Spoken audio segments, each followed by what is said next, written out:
Everyone, welcome to my channel. I am Doris and I'm here to share with you about the market updates.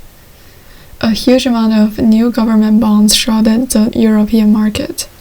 Everyone is talking about the inevitable arrival of a US recession in 2023. On December 23rd, media reported that bond issued by European governments is expected to increase by 10% to 1.2 trillion euros, or about $1.27 trillion in 2023, according to data from Danske Bank AS, which covers 13 countries and territories. At the same time, the ECB is planning to start reducing its balance sheet in March next year and stop buying government bonds.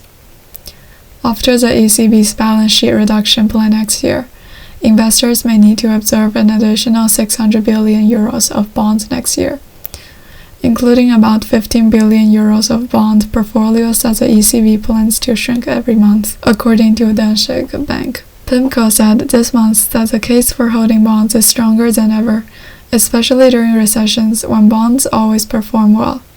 But some investment banks, including BlackRock, have warned that high-rated bonds may not be able to take advantage of their portfolio diversification in a future recession.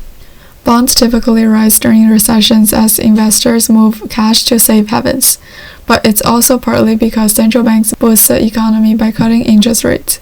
So if inflation stays high during a downturn, the Fed and European central banks may be forced to keep interest rate high, and bonds will lose their advantage.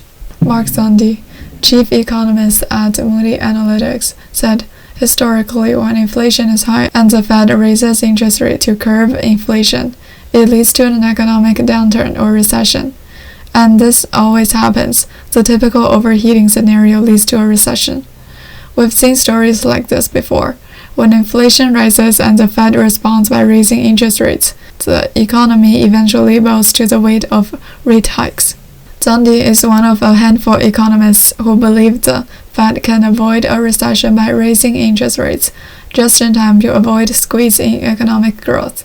But he said expectations were high that the economy would fall in the Dow Jones. Usually, recession creep in. CEOs never talk about recession. Right now, CEOs seem to be desperately trying to say we're in recession. Everyone on TV says recession. Every economist says recession.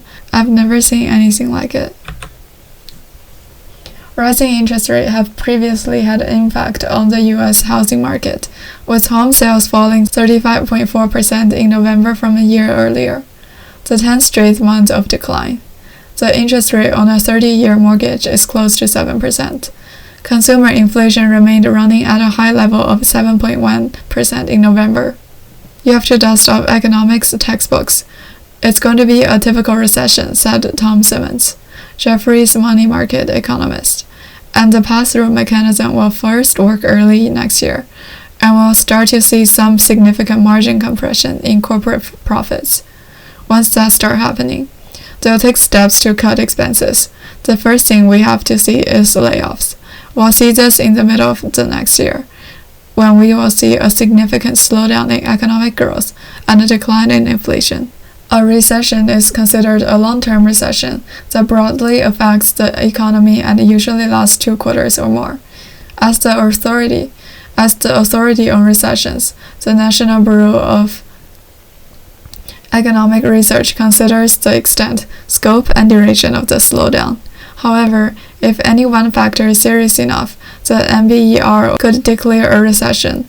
For example, the pandemic recession of 2020 was so sudden and dramatic and widespread that it was identified as a recession despite its short duration.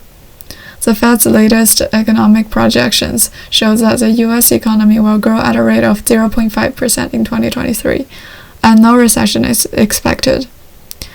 Diane Swank, chief economist at KPMG, said, "We'll have a recession because the Fed is trying to create when economic growth will stagnate to zero, unemployment will rise. Obviously, a recession is included in the Fed's forecast, but they won't say that." Thank you for listening. That's all I have for today. Don't forget to subscribe and like. See you next episode.